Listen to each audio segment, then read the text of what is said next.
Khulna railway স্টেশনের digital স্ক্রিনে পতিত আওয়ামী লীগ সরকার, নিষিদ্ধ সংগঠন ছাত্রলীগ ও শেখ হাসিনাকে নিয়ে প্রচারণায় নগর জুড়ে তোলপাড় শুরু হয়েছে।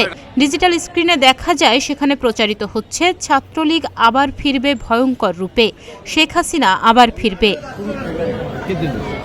এই প্রচারণার খবর ছড়িয়ে পড়লে খুলনা মহানগর বিএনপি ও বৈষম্য বিরোধী ছাত্র আন্দোলনের নেতাকর্মীরা এসে স্টেশন ভবনে বিক্ষোভ শুরু করেন।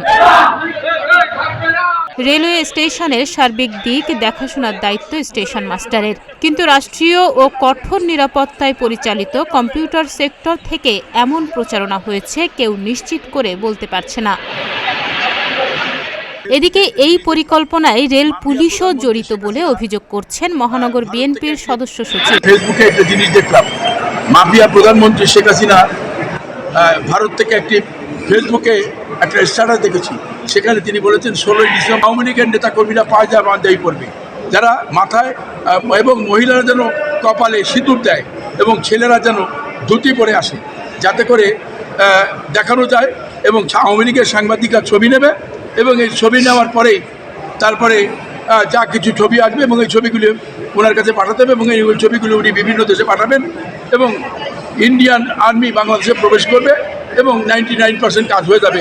এই ধরনের ষড়যন্ত্রের অংশ হিসাবে এই ধরনের কার্যকলাপ আজকে খুলনা রেল স্টেশনে করা হয়েছে বলে আমি মনে করি। আমরা এই রেল স্টেশন ঘেরাও করেছি এবং আমরা যে কাজটি করেছেন তাকে পুলিশের কাছে আমরা হস্তান্তর করেছি এবং এখানে রেল পুলিশে জড়িত, রেল পুলিশের নাম এসছে রেল পুলিশে জড়িত। খুলনা রেলওয়ে পুলিশের ওসি জানান, ঘটনার সঙ্গে জড়িত সন্দেহে মোহাম্মদ আসলাম হোসেন সেন্টু নামে একজন ব্যক্তিকে পুলিশি হেফাজতে নেওয়া হয়েছে। তার বিরুদ্ধে আইনানুগ ব্যবস্থা গ্রহণ করা হবে। তো আমরা এটা ভিডিওটা আমরা পাই, আমরা সিনিয়র সেই ছেলেটা, ওর নাম হলো আসলাম হোসেন, ছেলের নাম লোক, হ্যাঁ আসলাম হোসেন। এই লোকটাকে স্থানীয় যে আটকানোর প্রেক্ষিতে আমরা আসার পর ওই লোকটাকে আমরা হস্তগত করি। টেকনোলজির বিষয়, এটা তদন্তে আরো ডিটেইলস আসবে। আমরা আপাতত তাকে আমাদের পুলিশ হেফাজতে নিচ্ছি। রেলওয়ে পশ্চিমাঞ্চল জোনের মহাব্যবস্থাপক মোহাম্মদ মামুনুল ইসলাম পিঞ্জু বলেন, এ ঘটনাটি আমাদের নজরে আসার পর 5 সদস্য বিশিষ্ট একটি তদন্ত কমিটি গঠন করা হয়েছে।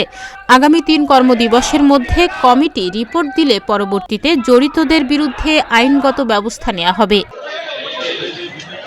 তাহনিয়া ইয়াসমিন, প্রতিদিনের বাংলাদেশ।